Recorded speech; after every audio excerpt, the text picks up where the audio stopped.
Welcome to PyTorch Interview Questions, your comprehensive guide to mastering Facebook's machine learning library. PyTorch has become one of the most popular deep learning frameworks in the research community and industry. In this video, you'll learn about dynamic computation graphs, automatic differentiation through Autograd, and research-oriented machine learning concepts that are essential for any machine learning interview. PyTorch's flexibility and Pythonic nature make it a favorite among researchers and practitioners alike. PyTorch is an open-source deep learning framework built primarily in Python with strong graphics processing unit acceleration support.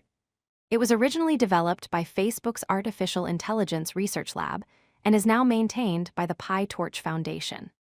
PyTorch is specifically designed for flexibility and ease of experimentation in machine learning research. Unlike traditional frameworks, PyTorch allows you to change your neural network behavior dynamically during runtime, making it incredibly powerful for research applications and rapid prototyping. Tensors are the fundamental data structure in PyTorch, similar to NumPy arrays, but with additional capabilities for deep learning. You can create tensors using the torch.tensor function, specifying the data and data type. The torch.random function generates tensors with random values from a normal distribution. Tensors support various mathematical operations like addition, and you can check their shape using the .shape attribute. Understanding tensors is crucial because all computations in PyTorch revolve around tensor operations, whether you're doing matrix multiplication, convolutions, or any other mathematical operations. One of PyTorch's key advantages is its dynamic computation graph, also known as define by run. In PyTorch, the computation graph is built during runtime as operations are executed, providing flexible control flow and making debugging much easier. You can use standard Python control structures like if statements and loops within your model.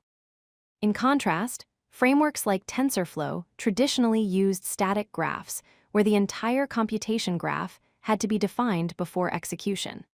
While static graphs offer better optimization and production deployment advantages, dynamic graphs provide the flexibility that researchers need for experimentation. Autograd is PyTorch's automatic differentiation system that computes gradients automatically. When you set requires _grad equals true on a tensor, PyTorch tracks all operations performed on that tensor. After computing the forward pass, you can call the backward method to automatically compute gradients using the chain rule. In this example, we have y equals x squared plus 3x plus 1, and when we call y.backward, PyTorch computes the derivative di over dx, which equals 2x plus 3. When x equals 2, the gradient is 7. This automatic gradient computation is essential for training neural networks through backpropagation. The torch.nn.module class is the base class for all neural network modules in PyTorch. When building custom neural networks, you inherit from nn.module and implement two key methods, __init __ for initialization and forward for the forward pass.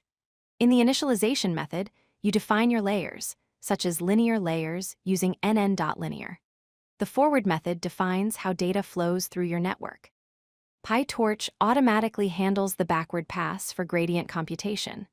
This modular approach makes it easy to build complex neural networks by combining simpler components.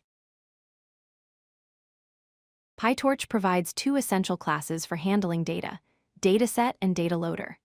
The DataSet class is an abstract class that represents your data.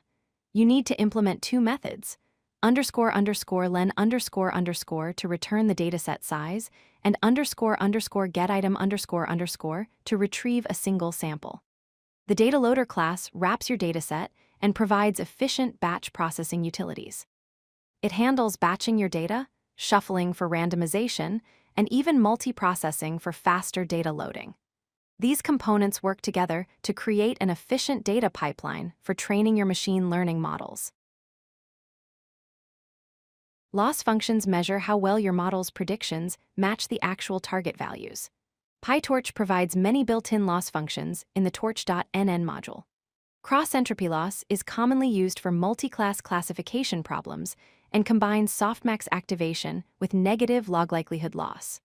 For regression tasks, you can use MSE loss for mean squared error or L1 loss for mean absolute error. BCE loss, or binary cross-entropy loss, is used for binary classification problems.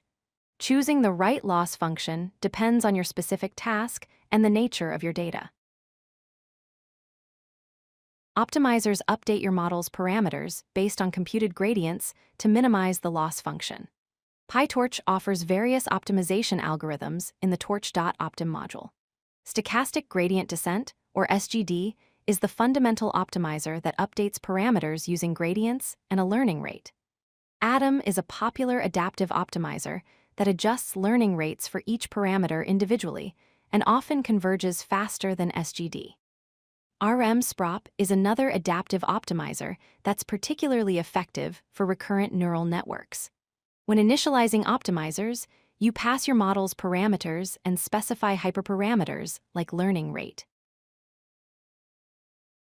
Congratulations! You've now covered the essential PyTorch concepts needed for machine learning interviews.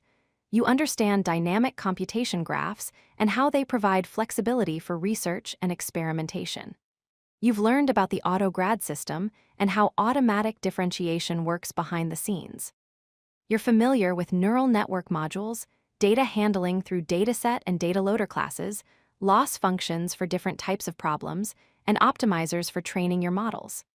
These concepts form the foundation of PyTorch and will help you confidently discuss machine learning frameworks in your interviews. Keep practicing with real projects to deepen your understanding. If you like this video, hit that like button and don't forget to subscribe. Visit CodeLucky.com for more such useful content.